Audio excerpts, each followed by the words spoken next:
Bienvenidos a otro episodio de Filosofía, Psicología, Historias.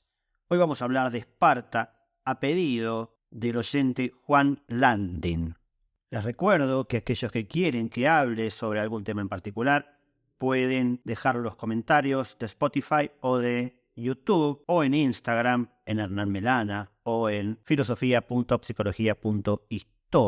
También en Instagram podrán tener información sobre mis libros de filosofía, poesía, novelas, etc. Y también sobre los cursos en proceso o grabados. Por último, les pido que interactúen, que compartan, que pongan me gusta y que se suscriban. Así este contenido tiene mayor alcance.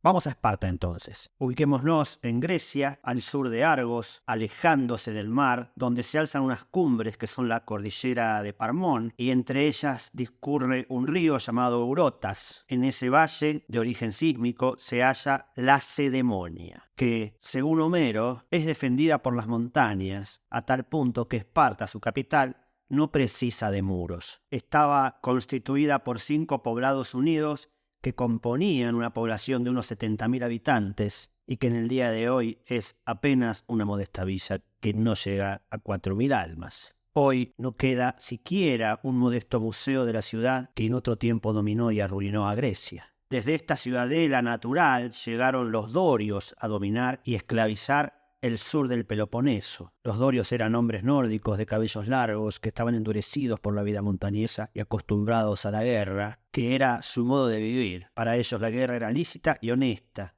Así que se asentaron y se convirtieron en los amos de los campesinos que allí vivían. La región donde se encuentra la Lacedemonia es Laconia. Y Lacón es el nombre que se usa para referirse a los habitantes de la Lacedemonia. De ello deriva una palabra de uso común que no está muy incluida en nuestro léxico, pero que podría usarse, y es la palabra lacónico.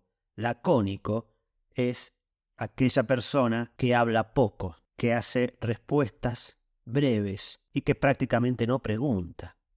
Así eran los espartanos, personas que parecían hoscas por su forma de ser, sobre todo en comparación con los atenienses, sus rivales más encumbrados, que eran grandes oradores, gesticuladores y que adoraban el habla. Pero no siempre fue así, porque en los tiempos anteriores a Licurgo, de quien ya vamos a hablar, Esparta era una ciudad parecida a las demás ciudades griegas, que florecía la canción, el arte, y que la música sobre todo era muy popular. La música también tenía un estilo guerrero, sencillo y fuerte, el famoso modo dorio, y no se permitía otro tipo de estilo.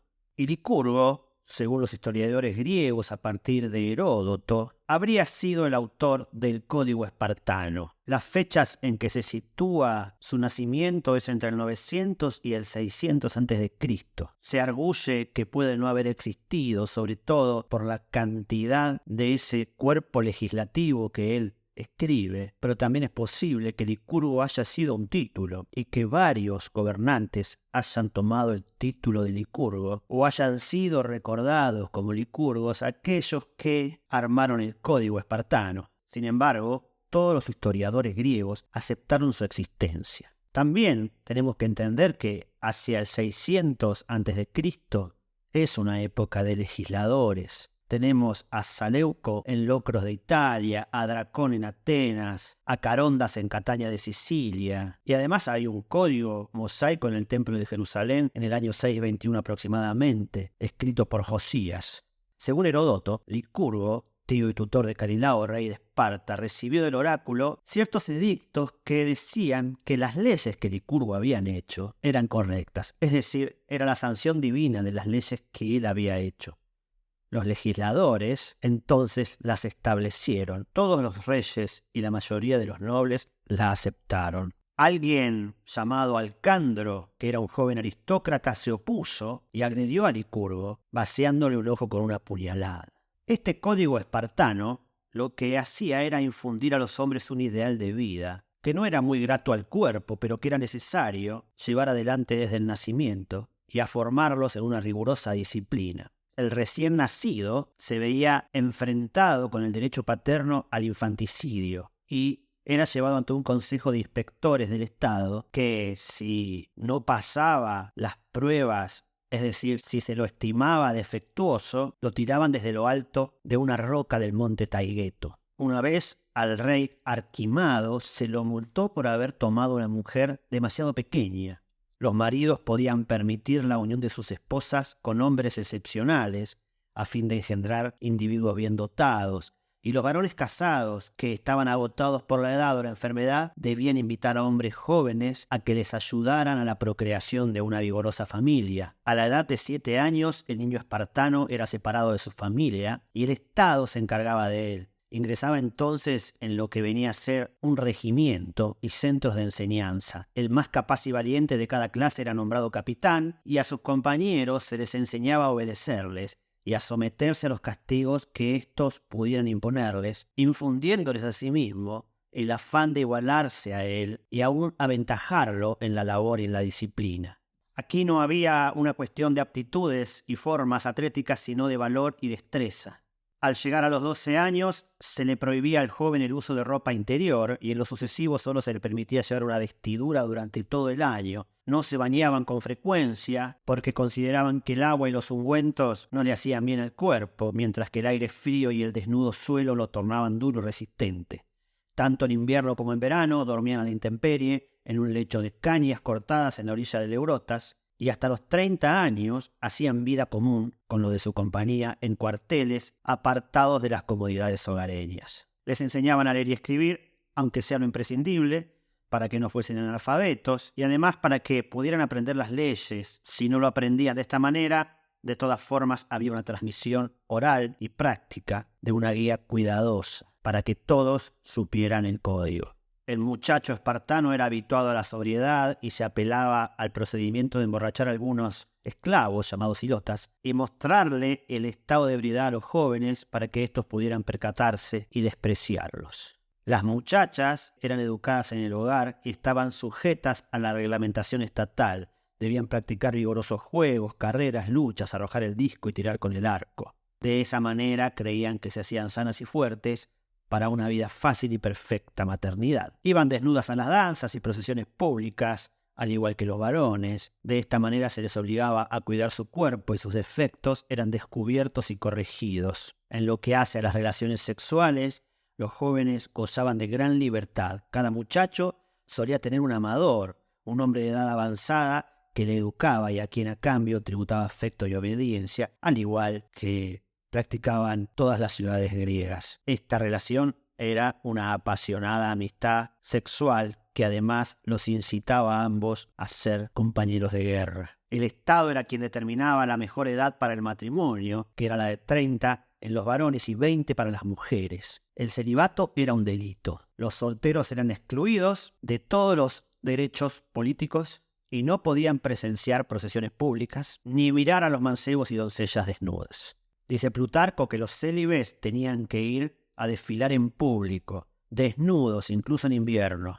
Los casamientos se arreglaban entre los padres sin que mediara compra, pero era un acuerdo y el novio debía raptar a la novia y ella debía fingir resistirse. La palabra con la que se designaba el matrimonio era adparsein, que quiere decir arrebatar. La mujer tuvo una condición mejor que en el resto de las ciudades griegas. Según Plutarco, eran desenvueltas y varoniles y trataban con desembarazo todos los asuntos, incluso los más importantes. Todos los varones comían en una misma mesa desde los 30 a los 60 años. En esa mesa también se sentaba el rey. Como todo lo que viniera del extranjero temíase por ser quizás contagioso, el espartano era muy poco hospitalario y raras veces recibían bien a los extraños. Sus visitas debían ser breves y eran llevados a la frontera rápidamente. Los espartanos no podían salir al extranjero, además, sin permiso del gobierno. Luego de este código, tanto el lujo, la literatura y el arte eran peligros que podían llevar una actitud extraña y artificial a los pobladores. ¿Qué tipo de hombre se engendró con este código? Bueno, un hombre fuerte, de recio cuerpo, familiarizado con la vida dura y las privaciones. Fuertes y saludables. La enfermedad era un delito, además. Era un país libre de la medicina y de la democracia. Eran muy valientes, Muchas veces los soldados preferían suicidarse antes que sobrevivir a la derrota y rendirse. Dicen que las madres espartanas decían a sus hijos cuando iban a la guerra, con el escudo o sobre él, porque el escudo espartano era tan largo que servía de camilla para los cadáveres cuando retornaban, y quería decir entonces que volvían de pie con el escudo o muertos sobre él, sino que no volviesen. Hasta aquí un pequeño esbozo de quiénes eran los espartanos. Y para despedirme no utilizaré esta vez una frase, sino que contaré un pequeño relato que me narrara una vez un viejo, querido y entrañable profesor, el vasco Íñigo Carreras. Y esta historia es la siguiente. Cuentan que para unas olimpiadas se juntaron las diferentes ciudades griegas y había un anciano tebano que estaba perdido y quería reencontrarse con su gente, pero no sabía en cuáles gradas estaban. Así que se acercó a los atenienses y estos, al ver al anciano perdido, se burlaron de él. Luego fue hacia donde estaban los corintios, que lo miraron con desprecio y dijeron: mira, este viejo estúpido se ha perdido. Luego fue hacia donde estaban los cretenses, que lo miraron con desconfianza y siguieron haciendo lo suyo. Más adelante fue hacia donde estaban los recios espartanos, y todos se quedaron a la expectativa a ver qué harían estos temibles hombres con el anciano. Uno de ellos se acercó y le preguntó: venerable hombre, ¿qué estás buscando? Y él dijo: busco a mis compatriotas, los tebanos. Otros espartanos se acercaron y juntos lo acompañaron y lo llevaron con su gente. Luego lo despidieron y le desearon a este buen hombre los mejores augurios. Al ver esto, el resto de los griegos que se hallaban en torno a la Olimpiada se pusieron de pie y aplaudieron. Cuando los vítores y aplausos cesaron, el anciano dijo: todos los griegos saben lo que tienen que hacer, pero solo los espartanos lo hacen. Gracias y hasta el próximo episodio.